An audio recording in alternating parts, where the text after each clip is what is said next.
What are you doing, man? Come on! Fuck you, you piece of shit! You remember me? You remember me? Huh? You remember me, don't you? Hey, here I am. Come on, fuck you, come on! Come on inside this cage, bitch. Come on. I'd love to fucking have a piece of you. Come on, man! I'll fucking eat your heart! I'll tear it out of your fucking throat! Come on! Come on, you fucking pussy! What kind of pussy are you? Pussy. Come here, you little pussy. Come on! No. What are you doing? No. Come and get me! No. You come and do it! You kill me! You come in here and do it! You come in here! No! What are you doing? You come and do it!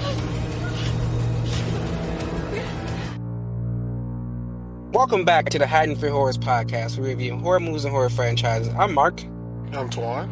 And today we're reviewing The Collection, released in 2012, directed by Marcus Dunstan and written by both Patrick Melton and Marcus Dunstan. Twan, can you give the people the plot summary? After being rescued, Arkin is blackmailed by mercenaries hired by Mr. Peters, a wealthy man whose daughter has been kidnapped by the Collector.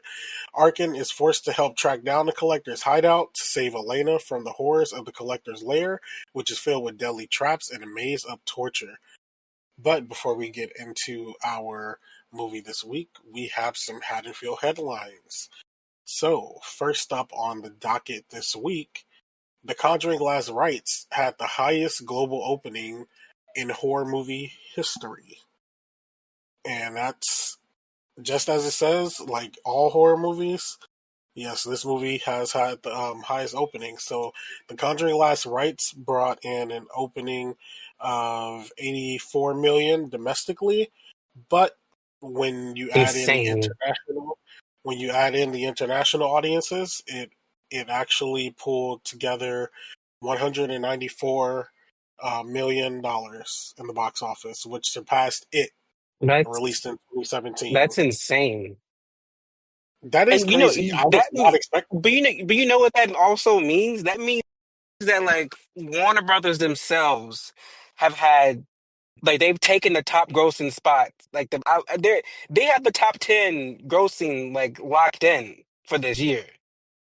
Oh yeah, I did see that a little. Yeah, Between this and Sinners and Superman, like they have a bunch. Like they've had this is their summer.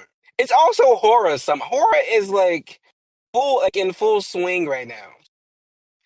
That's why that article still pisses me off. Talking about, are we getting much horror? No, apparently we're not. The people are here for it. yeah. So, they definitely have been like dominating the space this year, Warner Bros. In general. And even if we just Mm-hmm. like hone in on the like horror of it all, like we have to remember at the beginning of the year they released Companion, which the budget for that wasn't much anyway, and that grossed about 36 million. They released Final Destination Bloodlines, which ended up being the highest earning entry in the series. Sinners, Weapons, and now The Conjuring. Like they've been on a roll for the whole year, and that's not even including their And movies outside of.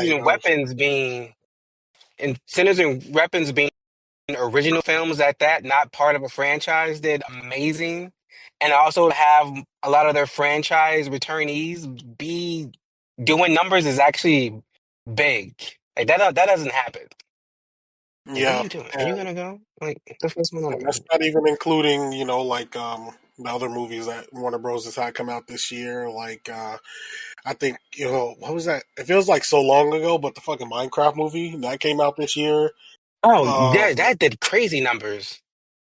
they also did F1, and then we just had Superman. That Like was they had Warner a Brothers? yeah, Oh, I didn't even know that. Okay. So they've been on the road throughout most of the year. Um, And I don't know if I read this correctly, but wasn't this Superman movie the highest grossing Superman like out of all of them?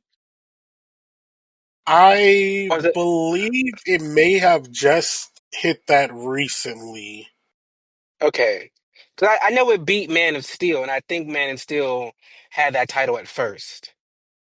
Yeah, I do think Man of Steel had it, and I think they just recently did that, and Okay. like it just recently did it. So yeah, they've been on the road throughout most of the year, and it's pretty.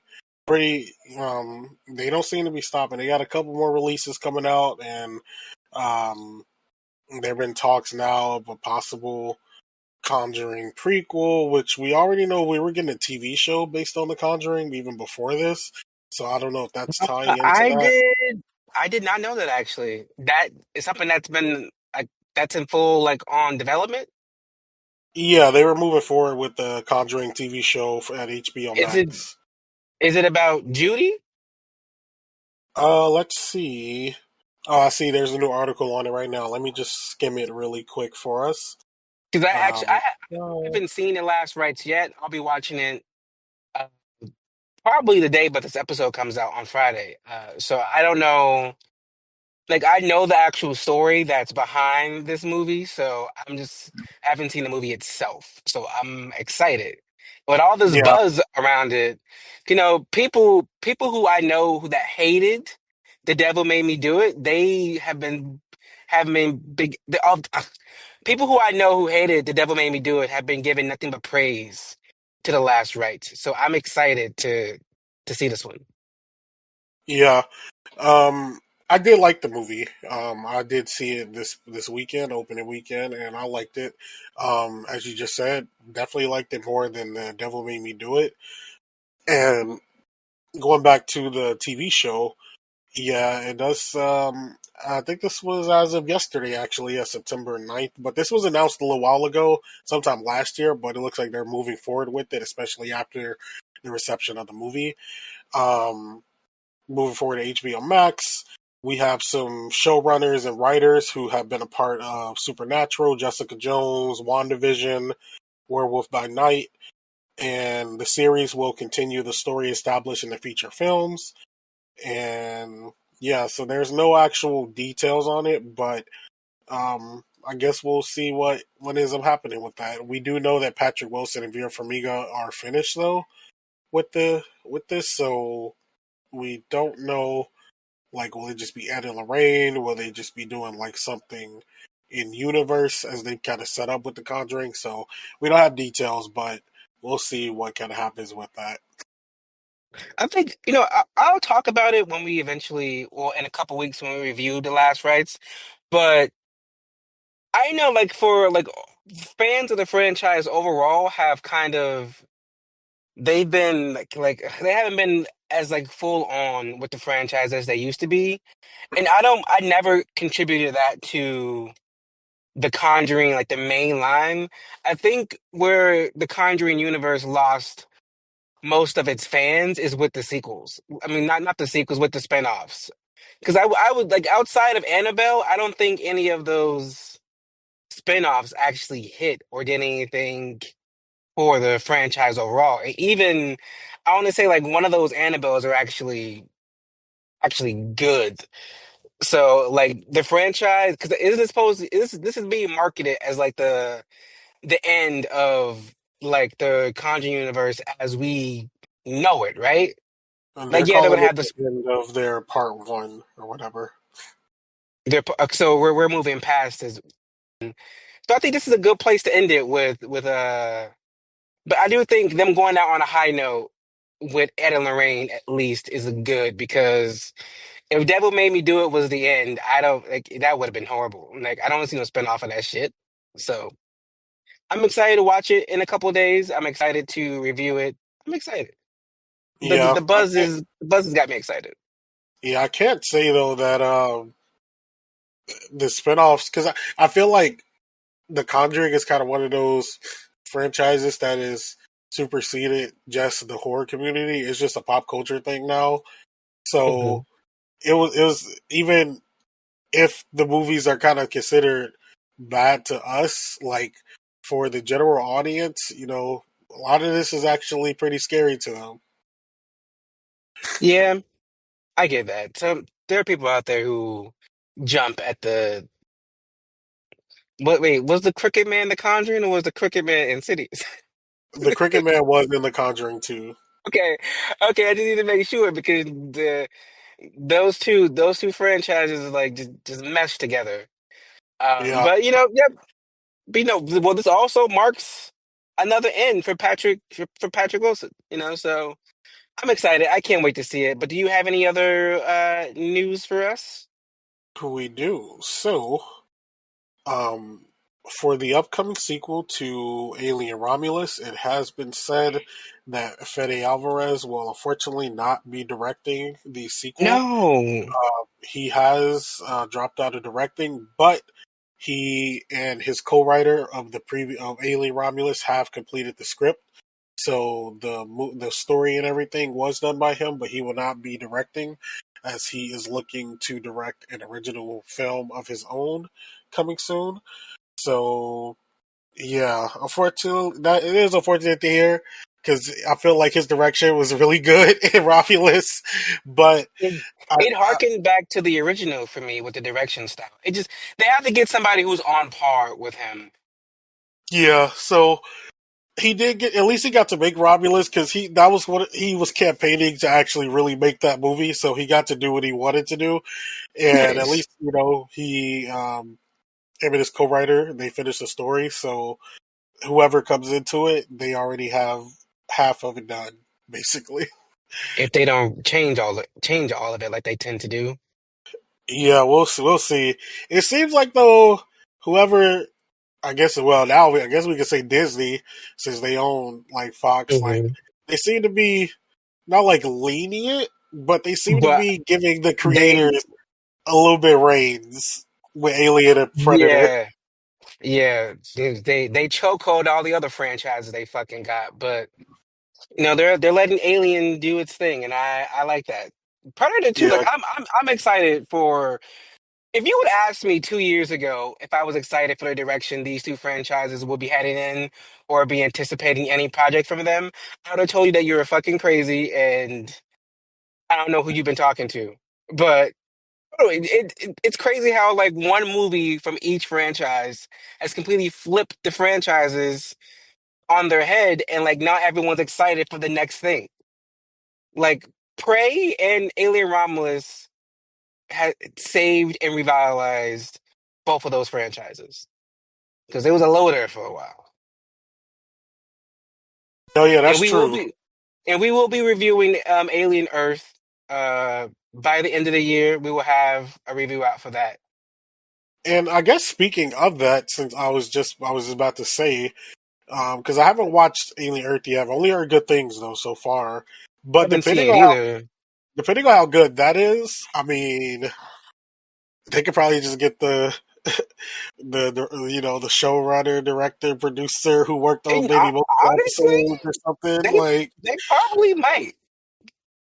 Disney they do shit like that. They'll take the TV director, the TV producer, and move them up. I mean, look yeah, at Josh Josh Whedon and yeah, uh, stuff like because they that. said So, last week's episode, which I think was directed by Noah Hawley, the main showrunner, they said that was like one of the best in the oh, series. I would be 100% behind him doing it. I like his direction style from the stuff from like the episodes and shit that I've seen him do with different TV shows, and even his own shit. Like I'm 100% behind if he does it. Yeah, so we'll see though. We'll definitely keep the Haddonfield gang in the loop. But our next story is Brian Fuller, who was the showrunner on Hannibal, says that he would love to make a Silence of the Lambs limited series with Zendaya as Clarice Starling. Mark, what are your thoughts And on that? continuing it from Hannibal, it's like in universe, and Yeah, I support it. I loved Hannibal. I love what they were like. I like when you how am I gonna say this? I like when you can take a movie concept and you put it in a TV format the right way. Give me a little bit of prequel that leads up to the main event. Kind of like how Bates Motel was doing it at first. Now Bates Motel lost me in that last season when they flipped the shit on the head and they didn't kill Miriam and they killed the motherfucking hut, the cheating hut. Like no, like you was building up to Psycho and then you didn't do Psycho. So like I was so ready for them to finally get us to the Silence and the Lamb and the Hannibal movie shit, and then we lost it. And I support Zendaya being Clarice. I mean, I we two different actresses played her in the movie. I think Zendaya would be strong, and I would love to see her opposite Mads Mikkelsen. Like I feel like that would be Right? insane. That would be insane. But I'm also biased because I love Mads. Like he can do no wrong in my Yeah, he's like one of those actors that's like the movie could be trash, but I know he gonna be good at it. Fantastic Beasts 3, trash, but I loved Mads. Yeah, so I'm on board with it. I would want to see it. Um, I think I started Hannibal but never finished it, and that was just a me thing. It wasn't because the show was bad. Um, but I always wanted to go back and watch it. But didn't it get like actually it just got canceled though, right? He got canceled, I believe season three. Uh huh. And they were literally like they had plans like season four was going to be the Silence of the Lamb season. That was going to be their next season, and like something just happened and then it just got canceled. NBC, NBC, they don't have faith in shit. But go ahead, somebody else pick. I don't know who has the rights to Silence of the Lambs, but somebody shop it to a TV network, give it to Hulu, should give it to FX, give it to somebody. Should NBC actually NBC needs a hit. NBC give it to Peacock, make it a Peacock event, and get some fucking numbers because people will tune in for that. I would love, I would love it. Oh, actually, it kind of mentions that a bit here. The reason NBC's Hannibal never delved into the events of Silence of the Lambs is because the rights to that particular story and its characters are held by MGM, and MGM Mm, recently brought the character back with their own series, Clarice, which aired on CBS. The series, which just came to an end after one season, was a sequel to Silence that of the Lambs. shit was ass. So what they need to do is get with Brian Fuller. You watched it? Yeah, I watched the first couple episodes. It was not given. Old girl wasn't given. So all I need them to do is just get with Brian Fuller. Like do a co-production. We're in the era of everybody co-producing all types of bullshit for no reason. Co-produce it. You're gonna make the money. You can make 50% instead of 100%. Just do it. Especially when the industry is clamoring for hits anyway. Like this is money in the bag. People love Silence of the Lamb. Hannibal had a strong cult following and just a strong following. They canceled that shit prematurely, and I don't know. I I'd watch it. I loved Hannibal. I love Zendaya. She can do it. She more than proved that she's a capable actress. Now, any naysayers was fucking put to shame with Challenger. Well, I hope for Mark's sake that this happens. Yes, yes, do it for me. Anything else, But sir? yes, so Scare Movie 6. Marlon Wayans has named 7 horror movies that he plans to spoof in the franchise return. So, those 7 movies, which he spilled about recently during an interview, were I Know What You Did Last Summer, Scream, Heretic, Long Legs, Get Out, Nope, and Sinners. Now, Marlon, I'm okay with I'm, everything you just listed here. I'm okay with all of that. but you But missing like two. I need Hereditary and I need Pearl. I don't need Hereditary. I need Midsommar. I need to see my girl and the Queen get up. I just Actually, need low her key, in that Pearl get up. she needs to do that performance. But it's all where he. Because if I remember correctly, there's always like the main 4 or 5 movies that they're parodying, but Uh, humor they side always have gag. references. Yeah, so like that could totally be a side gag. I need the auditions. Like she dye that bitch hair back to black, go back natural, bitch, and do that motherfucking scene with the pigtails. Like please, we miss you. Like. You cooking already. You got both of the main actresses back. I need them to confirm that they're going to be acting in it. Like, I just don't need you to produce it. I need you to also be acting in this movie. Please. And Get with them other since people. we do know that he mentioned, I know what you did last summer in Scream. He did. I know he gonna be touching on that whole requel shit, which Yes. brings me to the rumors that I have been seeing and a lot that Jenna Ortega and Melissa Barrera are going to be in this movie somewhat in I some capacity. want them to be. I want them to be. I've been seeing the rumors, and they're from pages that I generally tend to trust online. So I am hoping that that is the case because that would be so fucking funny. Um, but yeah, that movie, Scary Movie 6, will be releasing next year. We do have a date for it. I just had it here, June 12th, 2026. So we will be seeing that next year.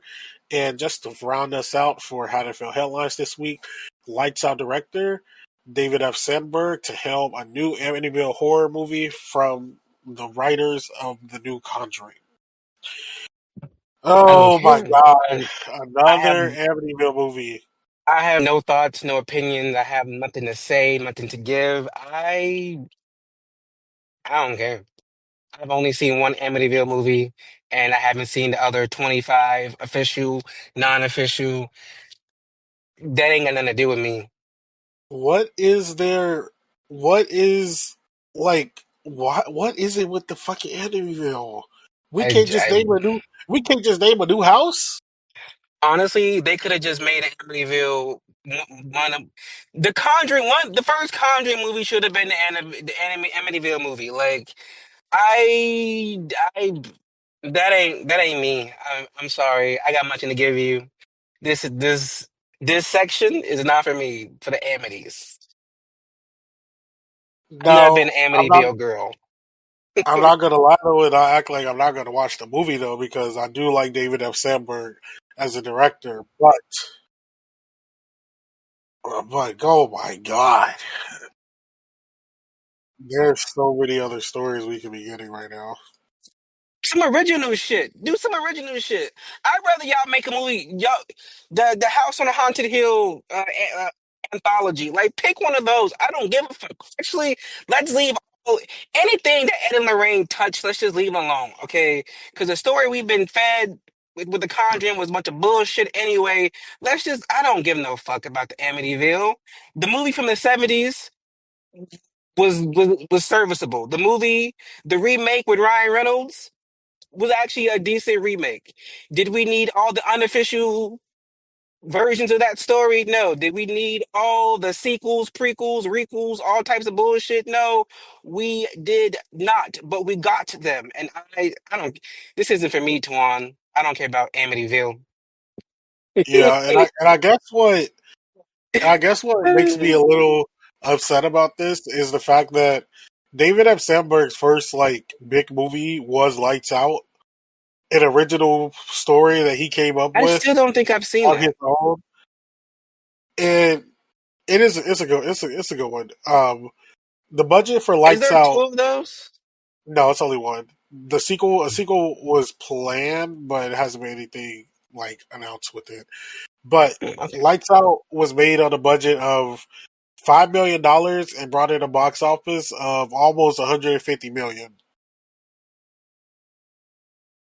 Okay. And It's not bad. they're telling him they signed him role. He getting roles for Amityville. Like, bro, I know you got something else in that mind. Like, put the pen to the paper and let's get out the pass. Yeah, because this ain't it. But again, this isn't for me. I'm not attached to that director. I'm not attached. Like even if I was, I don't care about Amityville. It's never been a story I was attached to. I've never been interested in it.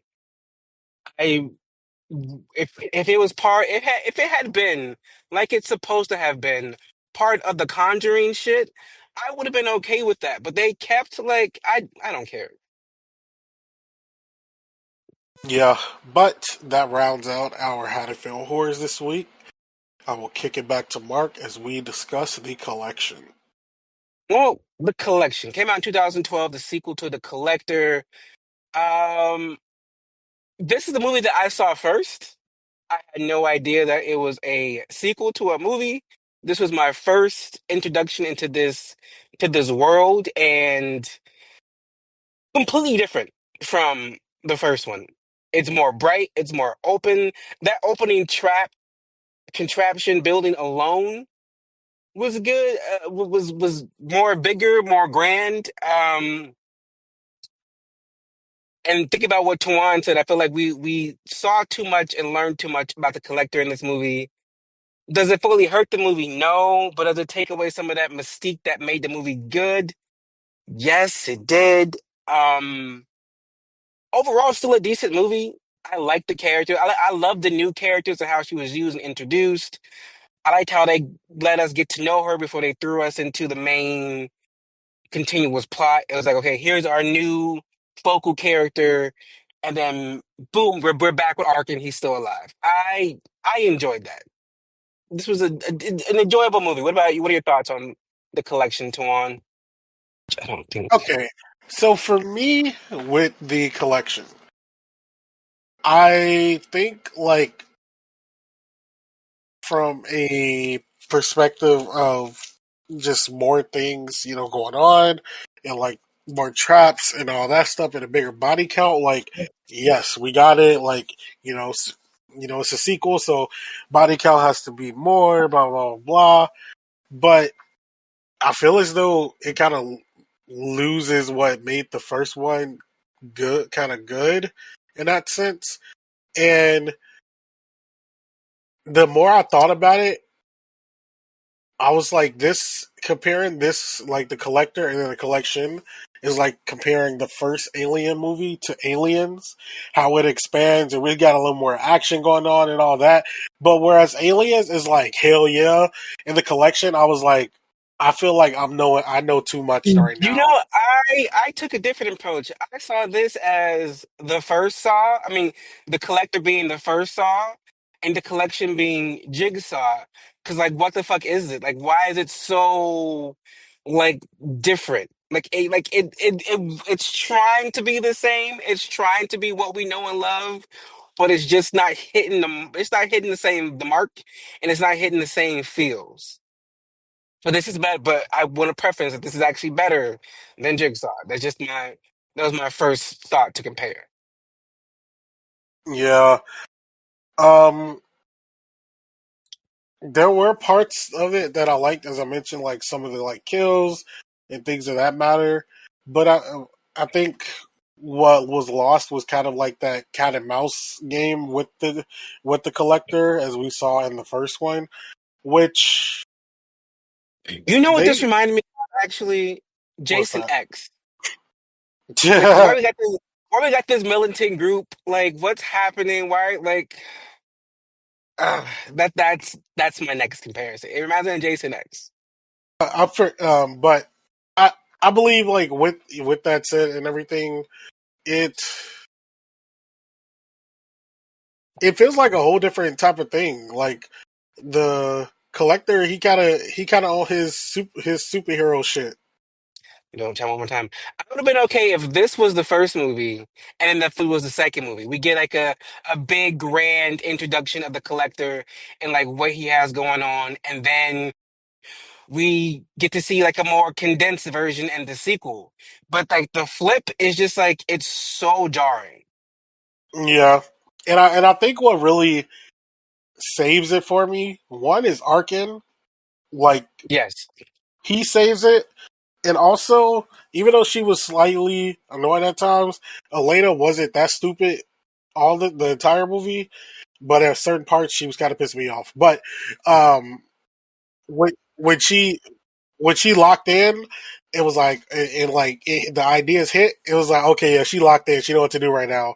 So like those two kind of saved it, but especially Arkin, because just like in the first one, like he was really competent, and even all the shit that he did in this one, like remembering how to get to the fucking lair in the first place, when Hmm.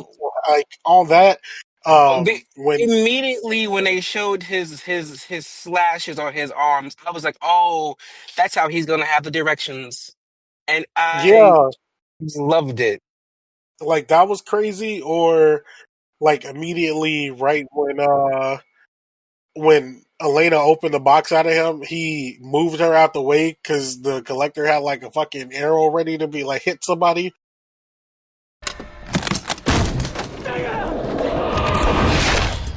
Whoever let him out the Hmm. box, like Yes. Arthur was fighting. I will get to him more in his character part, but he deserved his tens because Arkin was not playing. Well, let's move on to some scenes and some kills that stood out to us, good, bad, or indifferent. And again, for me, is that opening trap because Crazy. That was crazy.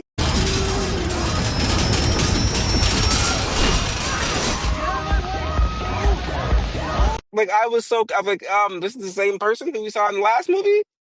That was actually The, crazy, and that was wrong though. that felt like a saw trap for me. Like that sounded like some one of those detective apprentices type shit for me. I'm just like, this isn't what the last movie was given. Why are we on this big grand Like, if you can do this shit, why are you breaking into people's houses? Like, like True what's though. going on right now? Like, and then I would say, old girl getting like watching her friend get squished.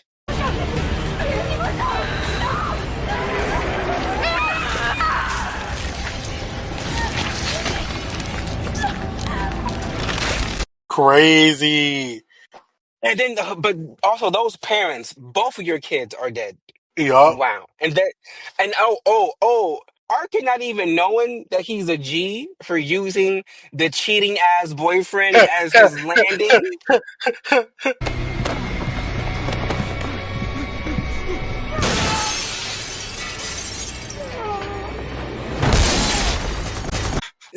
Cinema.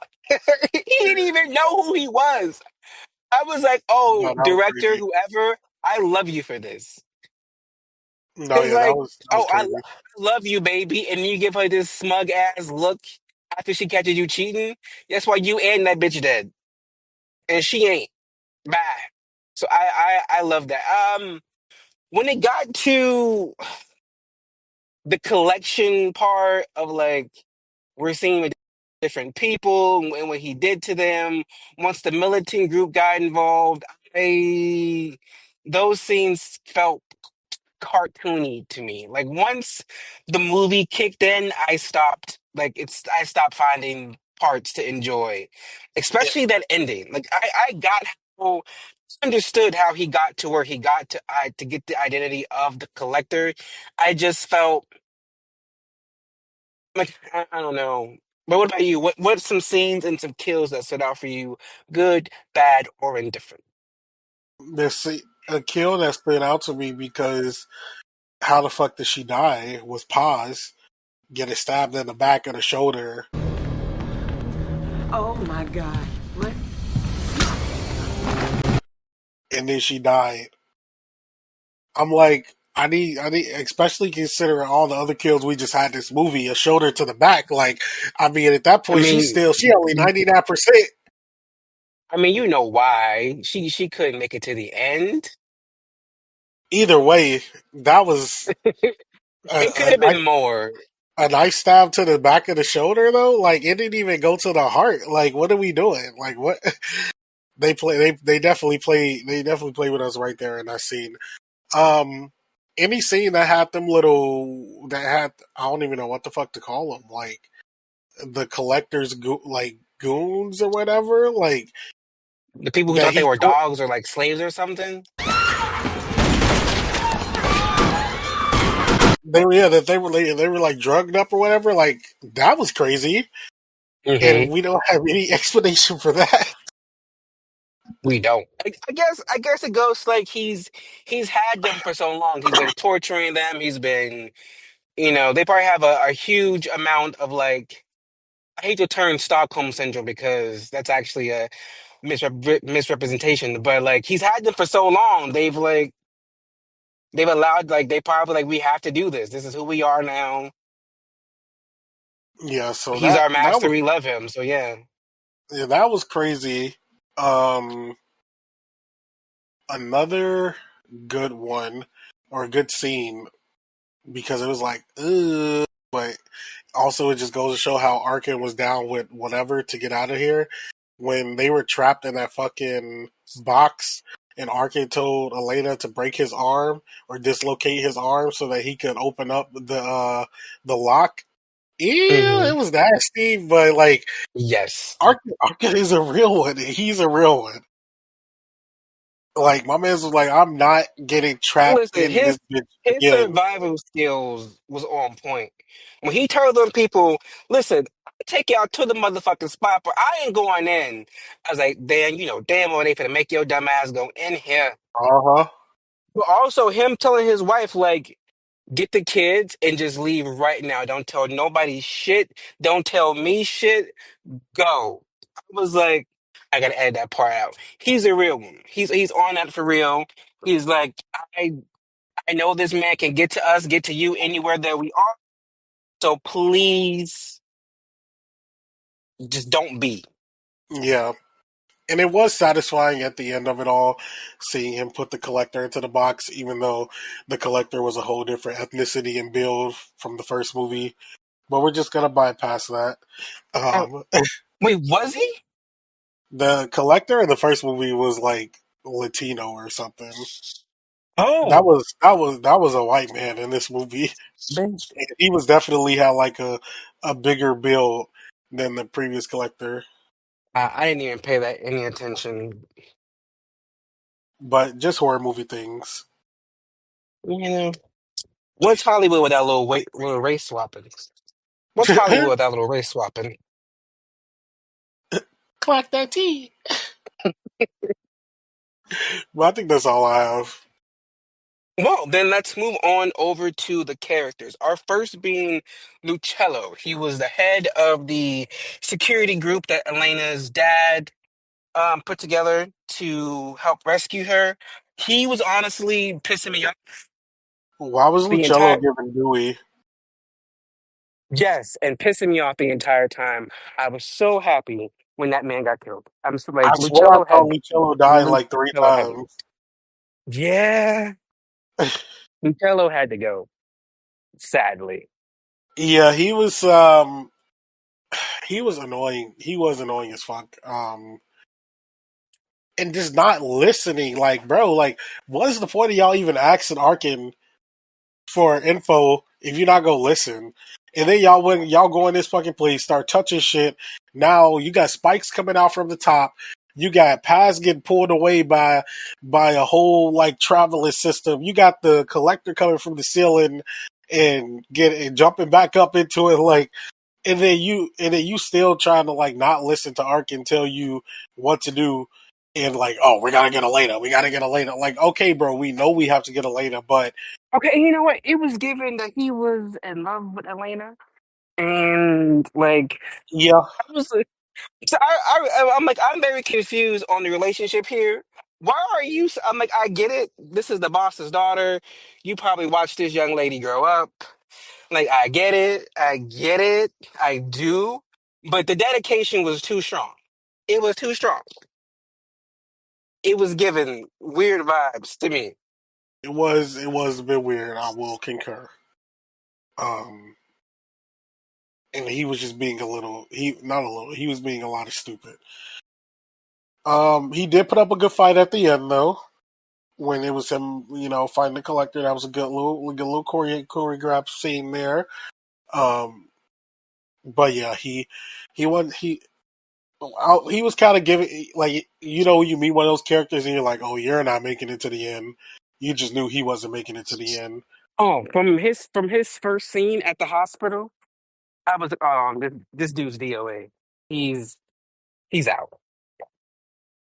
Well, let's move on over to Elena, the new the star of this movie, the main focus. I loved her.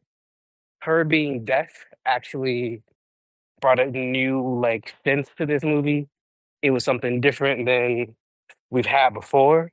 Um, it was actually pretty good. I enjoyed her. Yeah, she was making stupid horror movie final girl decisions, but I don't know. She was entertaining, and she was helpful. She was putting up a fight.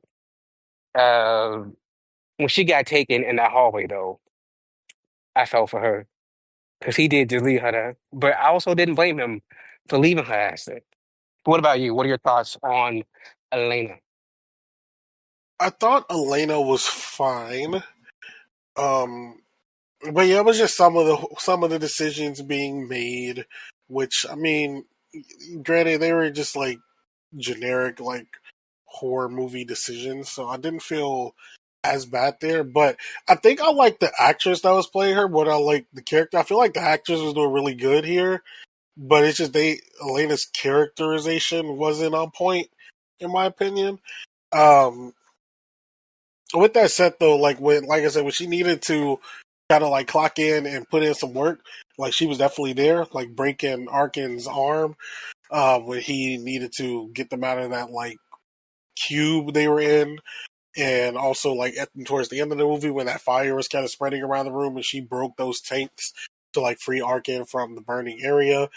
So she was definitely like useful and like putting in the work when needed and was trying to help herself get out of the situation, because I mean she could have just stayed trapped the whole time and waited for them to get her, but she was like um proactively trying to find her way out. I think her when I say her biggest like fumble, uh, I kind of want to say the whole Abby thing. That was kind of a fumble.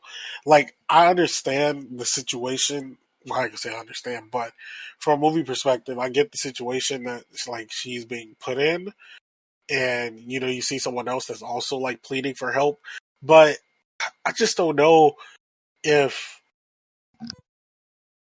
maybe there are like ulterior motives or stuff going on. Which we saw Abby was a little unstable, which depending on how long she was in there, I mean that makes sense. But considering where we are, I get that probably like having more numbers would seem like the right thing to do, but also you don't know where you know the situation. So I would have probably kept Abby where she was. Well, what are your thoughts on Ark in this go around? He was kicking ass. He was very helpful. He was doing great. What are your thoughts to him? Arkin was the goat, just like he was in the first one. Extremely useful, very smart, like character. Uh, I really feel like even though there were a good chunk in this movie that I wasn't really into, it wasn't it wasn't him. It wasn't like anything to deal with him and his character. And I feel as though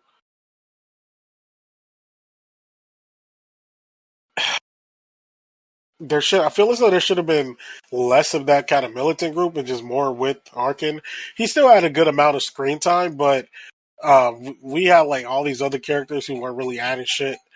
Where we could have just been focusing more on Arkin, trying to do his own thing. They Which needed I a mean, he higher was. body count.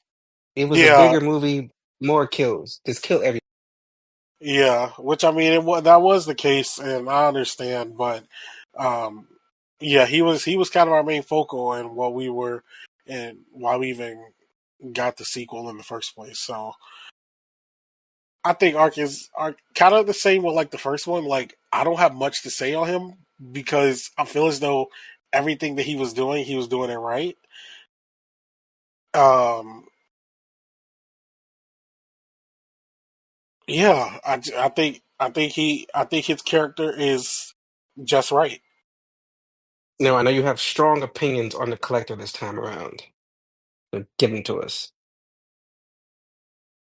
Yeah. Um, The collector was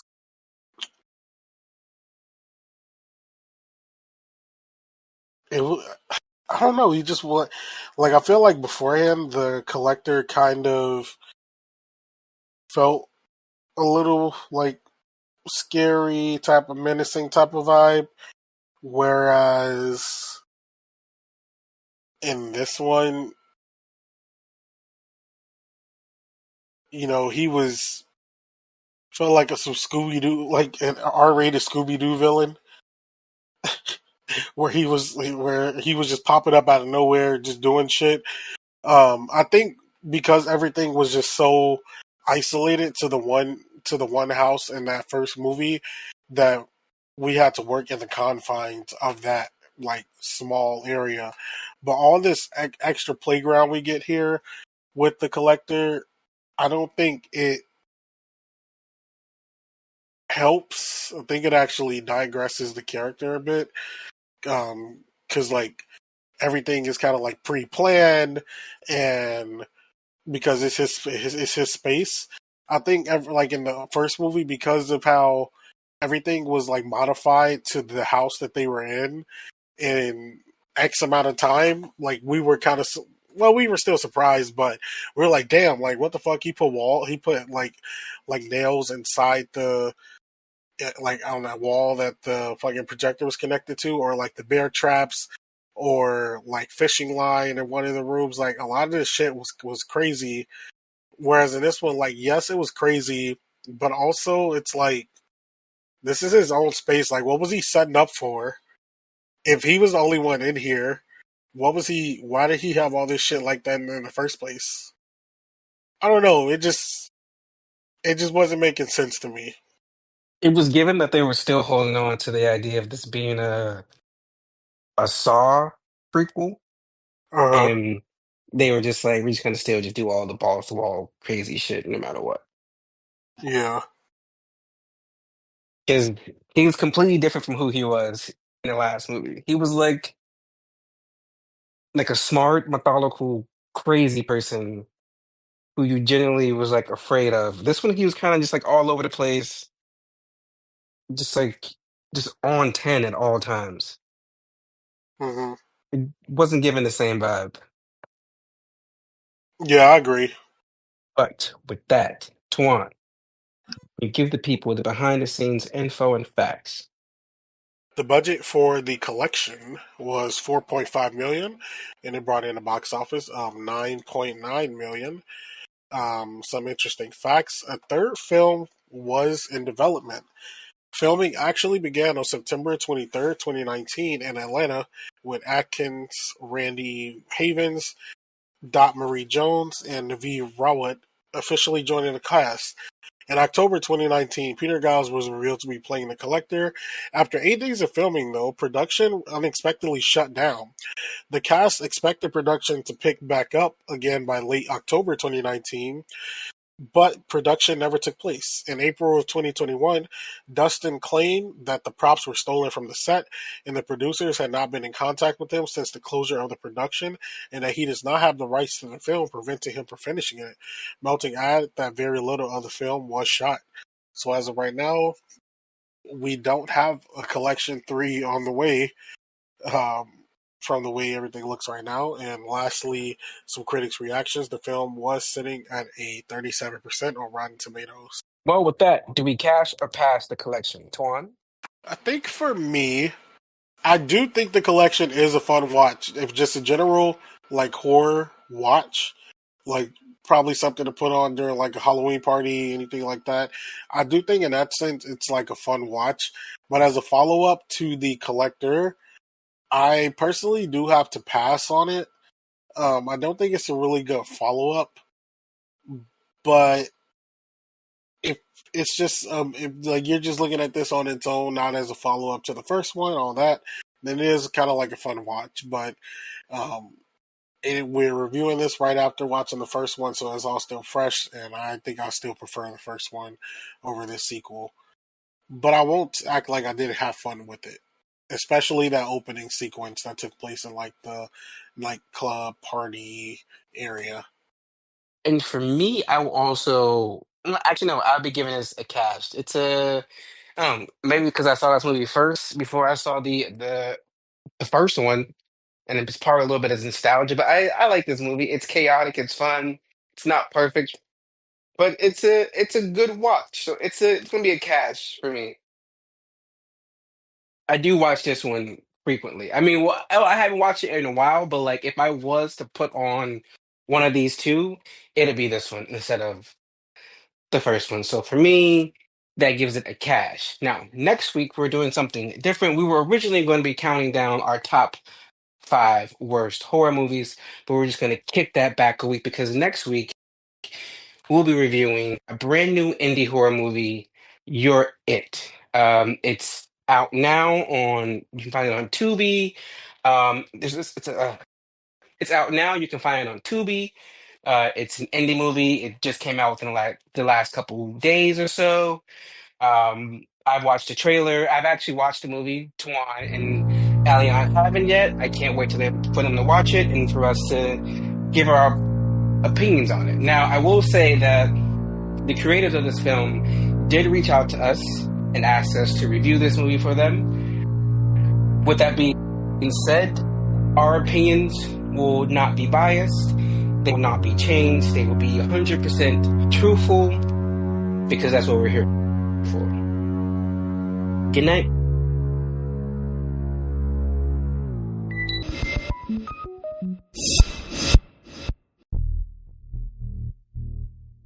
If you like this episode, please be sure to check out some from the Haddonfield Horror Cemetery, where we've covered big franchises such as Friday the 13th, Halloween, and Saw, or one-off reviews like The Blackening or Hereditary.